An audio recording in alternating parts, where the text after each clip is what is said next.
SK Mohammad Shamim আপনি লিখেছেন, আমি নামাজের সিজদা দেবার সময় মনে মনে ভাবি কাবা শরীফে আল্লাহর চেয়ার আর আল্লাহ সেই চেয়ারে বসা আছে, আমি আল্লাহর পায়ে সিজদা দিচ্ছি, এবার ভাবা কি আমার জায়েজ হবে? মা বাবা সম্পর্কে মিউজিক সহ গান শোনা যাবে কিনা? মৃত্যু সংবাদ প্রচার করার ব্যাপারে শরীয়তের বিধান কি? এসকে মোহাম্মদ শামীম আপনি লিখেছেন, আমি নামাজের সিজদা দেবার সময় মনে মনে ভাবি কাবা শরীফে আল্লাহর চেয়ার আর আল্লাহ সেই চেয়ারে বসা আছে, আমি আল্লাহর পায়ে সিজদা দিচ্ছি, এবার ভাবা কি আমার জায়েজ হবে? বা শামীম, না, এভাবে আপনার জন্য ভাবা জায়েজ নয়।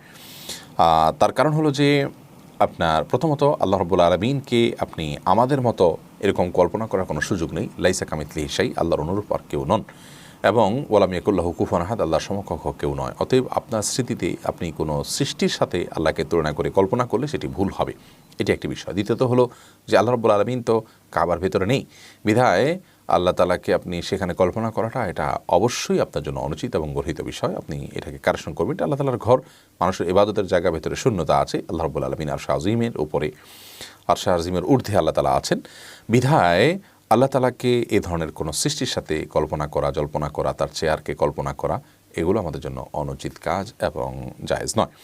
মা বাবা সম্পর্কে মিউজিক সহ গান শোনা যাবে কিনা? উত্তর হলো যে মা বাবা হোক, দেশাত্মবোধক হোক, অন্য কোনো বিষয় হোক, মিউজিক সহ গান শোনা যাবে না। এমনকি ধর্মীয় কোনো গানও যদি হয়, দিনই কোনো গানও যদি হয়, ধর্মীয় কোনো নসিহত ওয়াজও যদি হয়, কোরআন তেলাওয়াতের মধ্যে যদি ব্যাকগ্রাউন্ড মিউজিক লাগানো হয়, সেই ব্যাকগ্রাউন্ড মিউজিক সহ আপনার কোরআন তেলাওয়াতও শোনা যায় যাবে না, সেখানে গান তো অনেক পরের কথা। মৃত্যু সংবাদ প্রচার করার ব্যাপারে শরীয়তের বিধান কি? উত্তর হলো যে মৃত্যুর সংবাদ অন্যদেরকে জানানো এটা মৌলিকভাবে জায়েজ। তবে নবী করিম সাল্লাল্লাহু আলাইহি ওয়াসাল্লাম নাজাশী, জাফর ইবনে আবু তালেব, যায়েদ ইবনে হারিসা এদের আপনার মৃত্যুর সংবাদ অন্যদেরকে শুনিয়েছেন, জানিয়েছেন, বিধায় আমরাও আমাদের মৃত্যুর সংবাদ শোনাতে অসুবিধা নেই। অবশ্য জাহিলি যুগের মতো মৃত্যুর সংবাদ প্রচার এর বিষয়টাকে যদি আমরা মাতমের পর্যায়ে নিয়ে যাই, বা অনেক সময় দেখা যায় জাহিলি যুগের মৃত্যুর সংবাদকে কেন্দ্র করে আপনার ব্যক্তির প্রশংসানামা পাঠ করা হতো বা মাতম করা হতো, এই টাইপের যদি হয় তাহলে সেটা নিষিদ্ধ। এমনি সাধারণ ঘোষণাতে কোনো অসুবিধা নেই।